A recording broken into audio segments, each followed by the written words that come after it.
Hello friend, welcome to my channels. आप सभी का हमारे चैनल पर स्वागत है।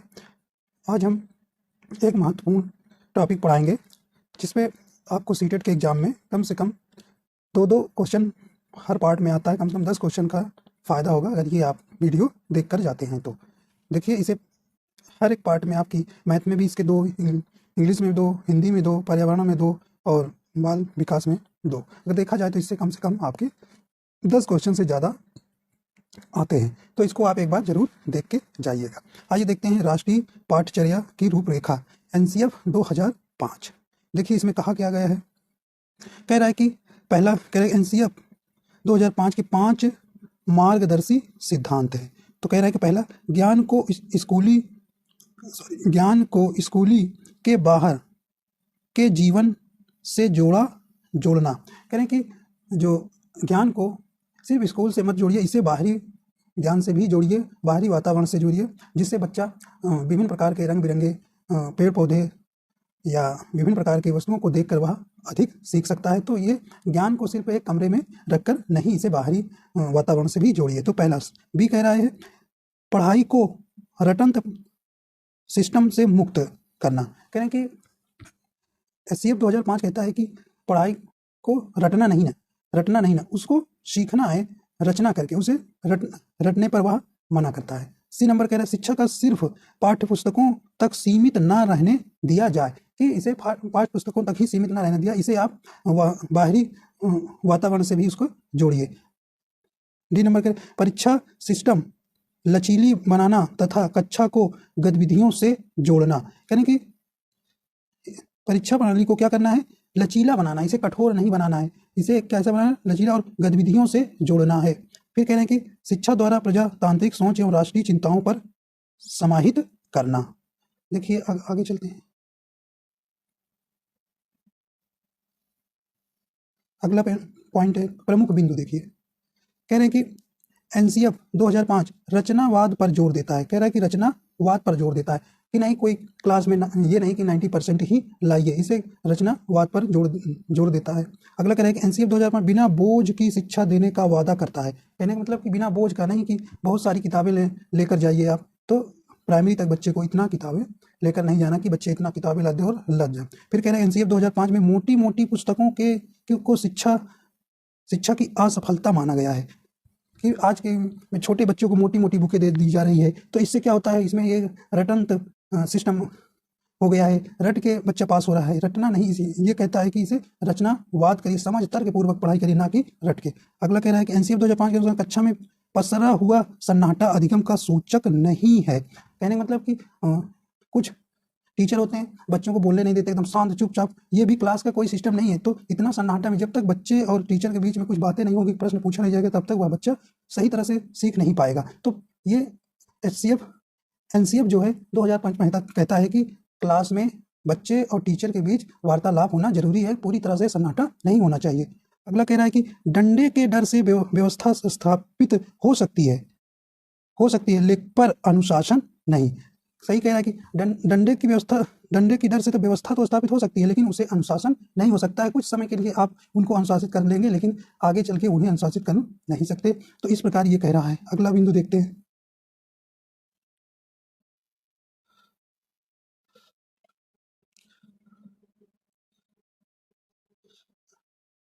अगला बिंदु कह रहा है कि पिछले कुछ वर्षों में स्कूल के बस्ते वजन बढ़ा है पर गुणवत्ता में सुधार नहीं हुआ है। सही बात। तो कुछ वर्षों से छोटे छोटे बच्चों को इतनी सारी बुकें मिल जाती हैं या उन्हें दे दिया जाता है उनके बैग में, कि उन्हें ले जाने आने में उनका बस्ता इतना वजन होता है कि उन्हें आने जाने में इतनी ज़्यादा दिक्कत होती है, लेकिन जैसे दबे हो जाते हैं। लेकिन इतनी तब भी उन्हें इस प्रकार की एनसीएफ नहीं कहता कि जो स्कूल के बस्ते काफ़ी वजन बढ़ा, ये नहीं कि मेरा लल्ला इतना सारा पढ़ रहा है, इतनी सारी बुक पढ़ रहा है, तो उसे पतली पतली बुक और कम मात्रा में ही बुक से उसे सिखाना चाहिए। अगला कह रहा है कि अधिगम स्वभाव से सक्रिय एवं सामाजिक होना चाहिए। तो अधिगम जो है ये सक्रिय होना चाहिए और समाज से जुड़ा होना चाहिए। अगला कह रहा है कि अगला पॉइंट, बाल केंद्रित शिक्षा शास्त्र का अर्थ बच्चों की आवाज़ों एवं उनके अनुभवों को वरीयता देना है। यानी कि जो बाल केंद्रित शिक्षा है, बच्चों की जो आवाज़ है, उनके अनुभव, जो भी वो अनुभव घर से सीख कर या समाज से सीख कर आए हुए हैं, उनको वरीयता देना है, ना कि उनको आता है उसे दबाया जाए। अगला कह रहा है कि एनसीएफ 2005 लिंग पूर्व ग्रह के विरोध करता है तथा बालक बालिकाओं को विपरीत भूमिका में रखने का जोर देता है। अगला पॉइंट देखिए,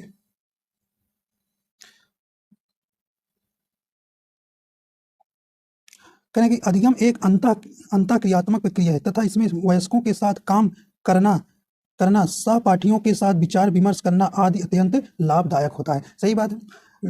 जो बच्चे हैं वे वयस्कों के बीच में बैठेंगे, उनके साथ काम करेंगे और सहपाठी के साथ विचार विमर्श करेंगे आदि, मतलब उनके एक भाषा को दूसरे भाषा में जब वो सुनेंगे तो उनका विकास होगा, तो आदान प्रदान भाषा का होगा। कोई कुछ बोलेगा कि तुम्हारे यहाँ ये चीज़ क्या बोला जाता है, हमारे यहाँ इसको क्या बोला जाता है, तो उनको उनमें भाषा का भी विकास होगा और उनमें एक दूसरे को अत्यंत लाभदायक भी होगा। अगला करें, शिक्षक एक मार्गदर्शक, सुविधा प्रदाता, सुगम करता और उत्प्रेरक है। तो शिक्षक सिर्फ क्या होता है, एक मार्गदर्शक है और एक सुगम करता है, उत्प्रेरक है, मतलब उन्हें मोटिवेट करता है, जो विद्यार्थियों के ज्ञान सृजन के लिए प्रोत्साहित करता है, मोटिवेट करता है। अगला कह रहा है कि एनसीएफ 2005 विवेचनात्मक शिक्षा शास्त्र पर जोर देता है, क्योंकि विवेचनात्मक शिक्षा शास्त्र राजनैतिक, सामाजिक, आर्थिक पहलुओं पर आलोचनात्मक दृष्टिकोण विकसित करता है।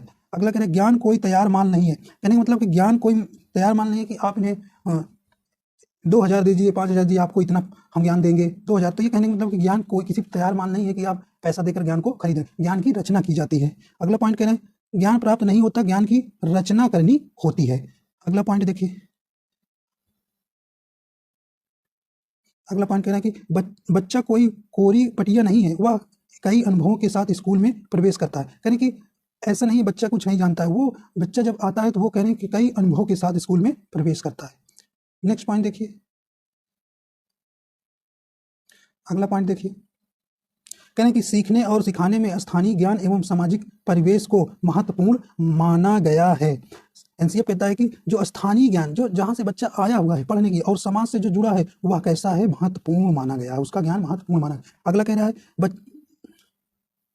बच्चों को प्रश्न पूछने के लिए प्रोत्साहित किया जाना चाहिए। बच्चों को स्कूल में टीचर पढ़ा रहा, कोई नहीं समझ में आया तो उसको एक दो बार पूछा तो उसको कहते, बेटे तुम्हारे बस का नहीं, तुम कुछ नहीं कर सकते, तो ऐ नहीं बोलना चाहिए। बच्चे को क्या करना चाहिए, उसे प्रोत्साहित करना चाहिए कि आपको जो ना आए वो प्रश्न आप जरूर हमसे कीजिए। तो ये भी कहता है। अगला पॉइंट कह रहा है, एनसीएफ 2005 में 4 क्षेत्रों में विशेष ध्यान आकर्षित किया गया है, जैसे कला क्षेत्र, कार्य क्षेत्र, स्वास्थ्य, शारीरिक शिक्षा तथा शांति शिक्षा। अगला देखिए पॉइंट, एनसीएफ 2005 के दस्तावेज में भाषा के लिए द्विभाषिका तथा बहुभाषिका समर्थन किया है। कहने का मतलब कि दो भाषा, कोई आप इंग्लिश में यहाँ पे कुछ बोला जा रहा है, बच्चा दूसरी ठाई वो कुछ बोला है, तो वो द्विभाषी और बहुभाषिकता का भी समर्थन किया है कि बच्चा एक स्थान से आएगा दूसरे स्थान से आएगा, तो वो जब इकट्ठा होंगे तो एक दूसरे भाषा से आदान प्रदान होंगे। वो कहेंगे कि ये तुम क्या जानते हो, इसके विषय में तुम क्या जानते, तो इनसे भाषा में काफ़ी सुधार होगा और उनमें ज्ञान अधिगम में काफ़ी मदद भी मिलेगी। अगला कहना है, बच्चे स्कूली जीवन की शुरुआत के पहले से ही भाषा की जटिलताओं और नियमों का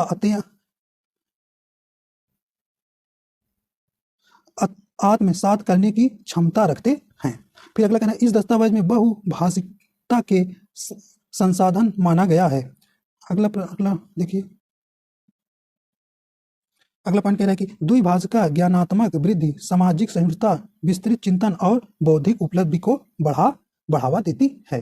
तो द्विभाषिक जो है संज्ञानात्मक वृद्धि, सामाजिक सहिष्णुता, विस्तृत चिंतन और बौद्धिक उपलब्धि को बढ़ावा देता है। अगला पॉइंट देखिए, आप इसे करके जाइएगा जरूर, आपको क्वेश्चन इसमें जरूर मिला, एक बार सुन के भी जाइएगा तब भी आपका फायदा जरूर होगा। प्राथमिक स्तर पर शिक्षा का माध्यम बालक की मातृभाषा होती है। कहने की प्राथमिक स्तर पर मतलब जब प्राइमरी में बच्चा है तो उसकी जो भाषा जो है बालक की मातृभाषा ही होती है। वो जो जिस एरिया से आया है उसकी मातृभाषा ही सिखाई जाती है, ना कि वहाँ पे बच्चा आया है तो उसको वो उससे कुछ पूछिए तो वो चलिए एक हाथी या जानवर के किसी जानवर के बारे में पूछे तो वो अपने यहाँ से सीख के तो उसको 10 पॉइंट बता देगा, लेकिन वही कहेगा उसी को इंग्लिश में क्वेश्चन कर देंगे, what do you know about this animals, तो बच्चा एक जानते हुए भी कुछ नहीं बोल पाएगा। तो इसलिए मातृभाषा, इसलिए एनसीएफ जो है प्राथमिक स्तर पर शिक्षा का माध्यम बालक की मातृभाषा पर ज़्यादा जोर दिया है, क्योंकि सबसे सीखने का स्वाभाविक वातावरण तैयार होता है। अगला कहना है, प्राथमिक स्तर पर बच्चों की भाषाओं को बिना सुधारे उसी रूप में स्वीकार करना चाहिए जिस रूप में वह होती है।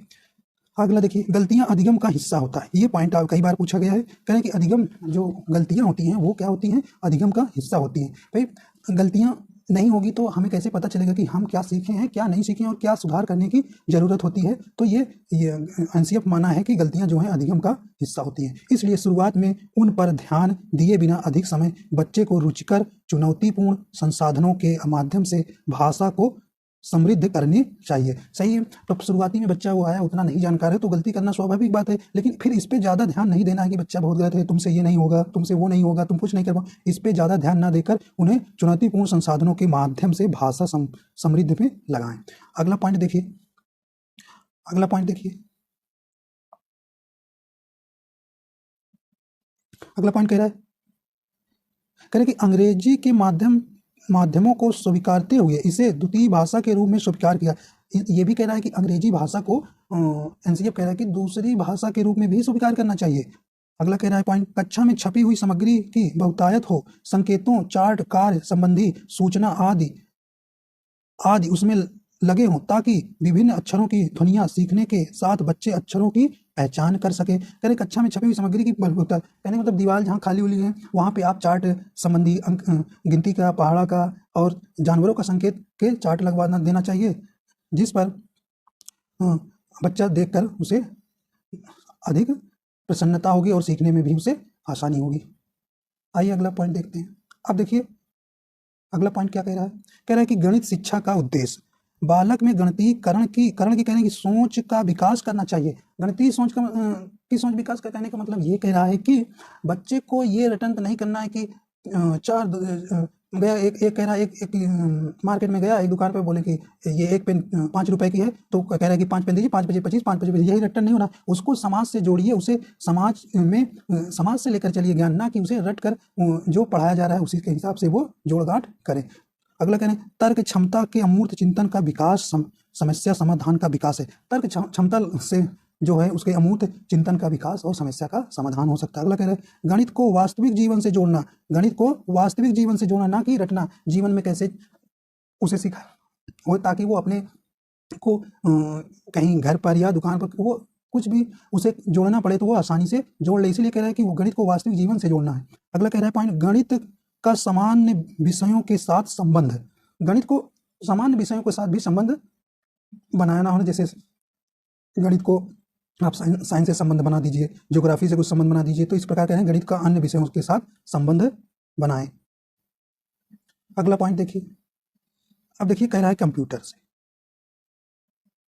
एनसीएफ ने कंप्यूटर विज्ञान एवं कंप्यूटर शिक्षा पर जोर दिया है। करें विज्ञान शिक्षा का उद्देश्य है, करें कि विज्ञान जो है कैसा है, शिक्षा का उद्देश्य है। अगला करें बालक में जिज्ञासा एवं सृजनशीलता का विकास हो।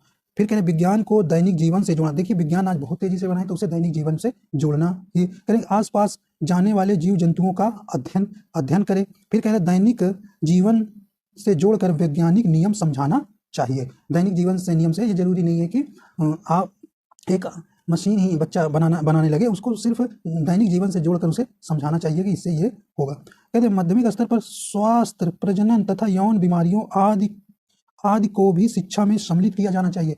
सही है, ये नहीं पढ़ाना चाहिए कि बच्चा बस MBBS करे और डॉक्टर ही बन जाए। उसे इसको भी बताना चाहिए कि स्वास्थ्य के बारे में, प्रजनन और यौन बीमारियों के बारे में भी उसे जागरूक करना चाहिए, उसे बताना चाहिए। ये जरूरी नहीं है कि बस उसे डॉक्टर की उपाधि ही मिल जाए, तो उसे ये भी बताना चाहिए कि किस प्रकार समाज में या किस प्रकार की बीमारियां फैल रही हैं, उनसे आप सावधान हो जाइए। आगे चलते हैं, आइए देखते हैं अगला। कक्षा 2 तक लिखित परीक्षा ना हो, कहने की ये पॉइंट आपको ध्यान देना है।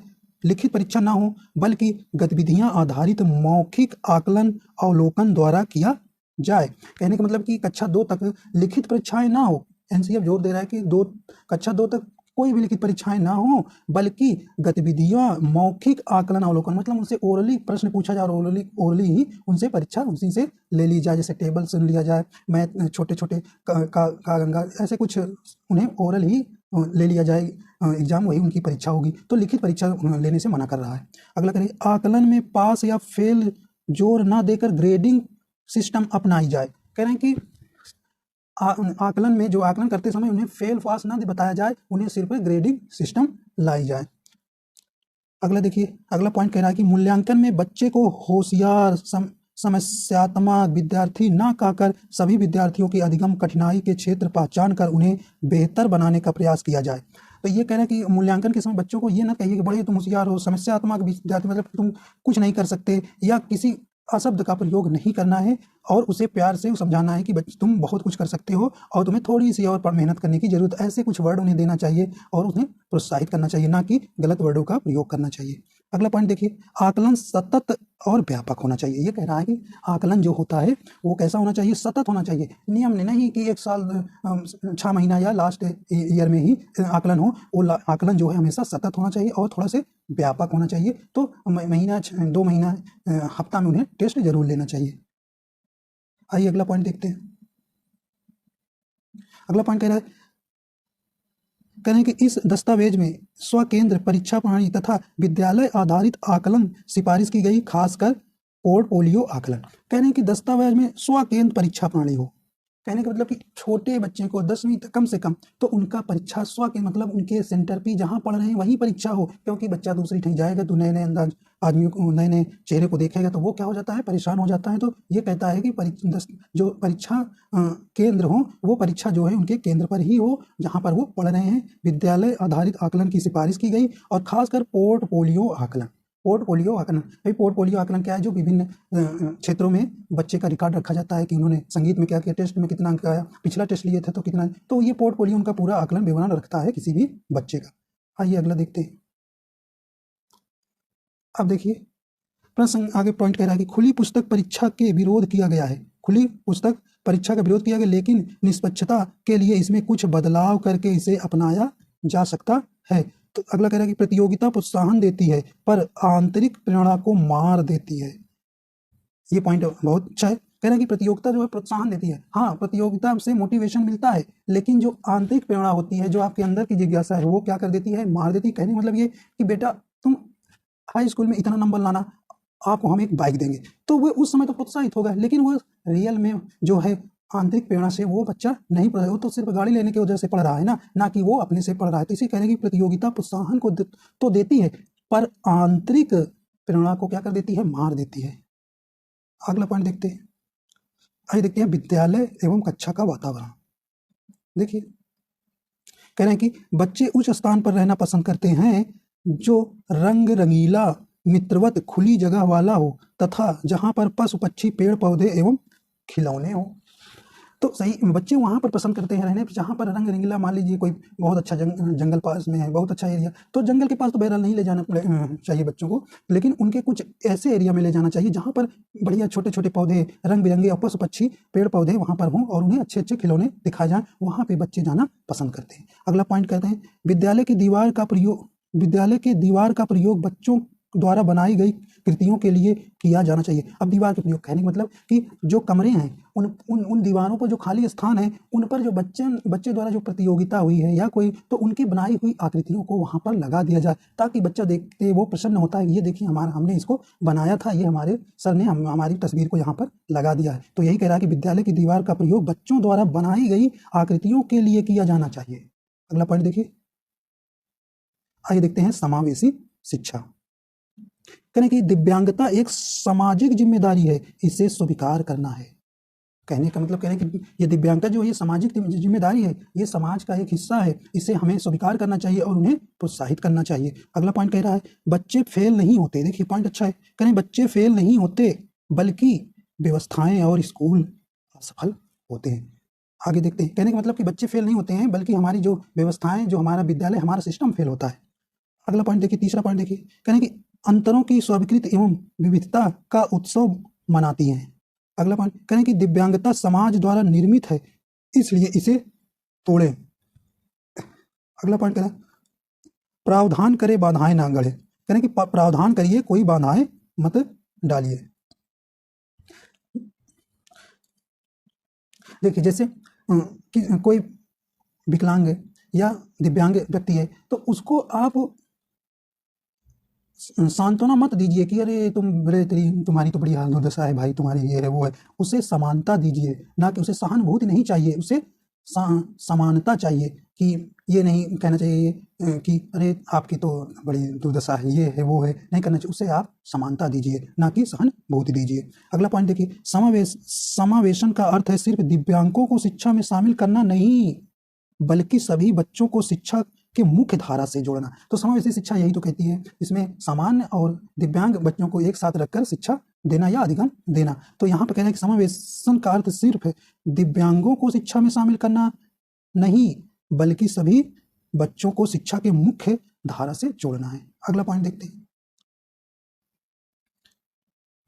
कह रहा है कि विद्यालय की समय सारणी को लचीली बनाया जाए तथा कक्षा की बैठक व्यवस्था में भी बदलाव लाया जाए। कहने का मतलब कि बच्चों को क्या करा जाए, एक सर्किल में बैठाया जाए, एक सर्किल में बैठाया जाए, ताकि क्या करें, बच्चे एक दूसरे का चेहरा देखकर अधिगम कर सके, ना कि पीठ देखकर। अगला कह रहे हैं, स्कूल का कैलेंडर मौसम के अनुकूल बनाया जाए। कह रहा है कि स्कूल का कैलेंडर जो है मौसम के अनुकूल बनाया जाए, ना कि कोई जरूरी नहीं है कि मई के ही में ही छुट्टी हो और जून में ही छुट्टी हो। मौसम के अनुसार, मान लीजिए अब जम्मू है, वहाँ पर बहुत सर्दी के समय बहुत सर्दी पड़ रही है, चलिए सर्दी के समय आप वहाँ पर बंद कर दीजिए और तो समय में स्कूल खोलिए। अब यहाँ मई जून में बहुत ज़्यादा धूप पड़ रही है, तो आप मार्च अप्रैल में तो पूरा माह खोलिए। तो कहने का यही मतलब कह रहा है कि स्कूल का कैलेंडर मौसम के अनुकूल बनाया जाए। अगला पॉइंट देखिए, स्कूल का कैलेंडर तथा प्रतिदिन पढ़ाई के घंटों का निर्धारण ग्राम पंचायत के साथ विचार विमर्श करके किया जा सकता है। अगला पॉइंट देखिए, कह रहे फिर भी यह समय पूर्व प्राथमिक स्तर पर कम से कम 3 घंटे तथा उच्च प्राथमिक स्तर पर कम से कम 6 घंटे हो। अगला पॉइंट देखिए,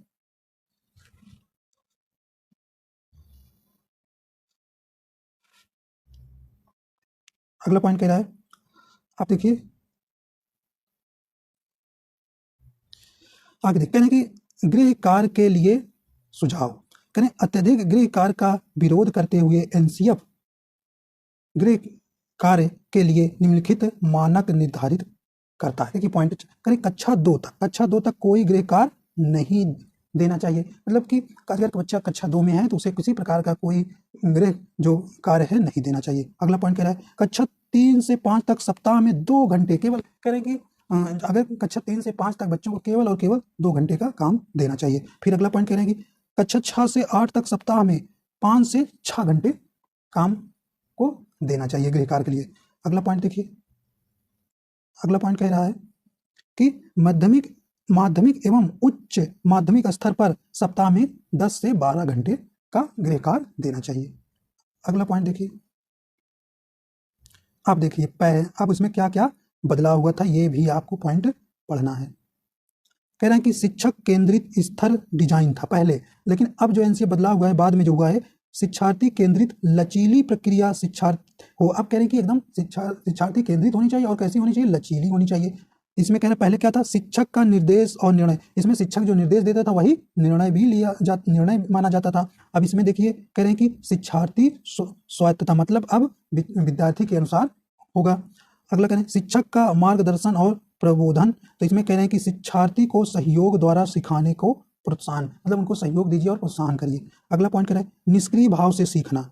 अगला इसमें कह रहे हैं कि सीखने में सक्रिय भागीदारी होनी चाहिए, ये परिवर्तन हुआ। अगला पॉइंट देखिए, 4 दीवारी के अंदर सीखना, मतलब कि परीक्षा पहले ये तो कहना है कि 4 दीवारी के अंदर, लेकिन अब क्या हो गया, विस्तृत सामाजिक संदर्भ में सीखना। मतलब कि अब जो है सिर्फ स्कूल में ही कमरे में बंद होकर नहीं सीखना है, अब आपको विस्तृत समाज के संदर्भ में आपको सीखना है, अधिगम करना है। अगला पॉइंट देखिए, अगला पॉइंट कह रहा है कि ज्ञान प्रदत्त और स्थिर है। फिर इसमें कह रहे हैं ज्ञान विकसित होता है और रचा जाता है। इसमें देखिए पॉइंट पहले क्या था, अनुशासन केंद्रित, इसमें कह रहे हैं कि बहु अनुशासनात्मक शैक्षणिक दृष्टि। अगला कहें रैखिक अनुभव, इसमें कहता है बहुविध एवं विभिन्न अनुभव। तो मूल्यांकन संक्षिप्त कम, इसमें कहते हैं बहुविध और बहुत अधिक होना चाहिए। और कैसा होना चाहिए मूल्यांकन, सतत होना चाहिए। यहाँ पे पहले संक्षिप्त और कम था मूल्यांकन, लेकिन यहाँ ज़्यादा से ज़्यादा और सतत लगातार होना चाहिए कि महीने 2 महीने में आपका हफ्ता में जरूर कुछ ना कुछ मूल्यांकन करते रहना चाहिए, और ये सालाना छमाही को नहीं, जिससे बच्चे को अधिक से अधिक सीखा जा सके। तो इस प्रकार यहाँ पर ये एनसीएफ 2005 समाप्त होता है। आशा करता हूँ कि ये आपको समझ में आया होगा, और आप इसे एक बार जरूर देख के जाइएगा, जब इसमें से आपको 10 क्वेश्चन जरूर फायदा मिलेगा। क्योंकि आप देखते होंगे पिछला अगर साल पेपर करे होंगे तो उसमें एनसीएफ 2005 फलाना ये कहा गया है, तो आपको तमाम प्रकार के क्वेश्चन इसमें देखने को मिलेंगे। तो आशा करता हूँ कि आपको समझ में आया गया होगा, और समझ में आया है तो आप हमारे चैनल को सब्सक्राइब एंड शेयर जरूर कर दीजिएगा। वीडियो देखने के लिए आपका बहुत बहुत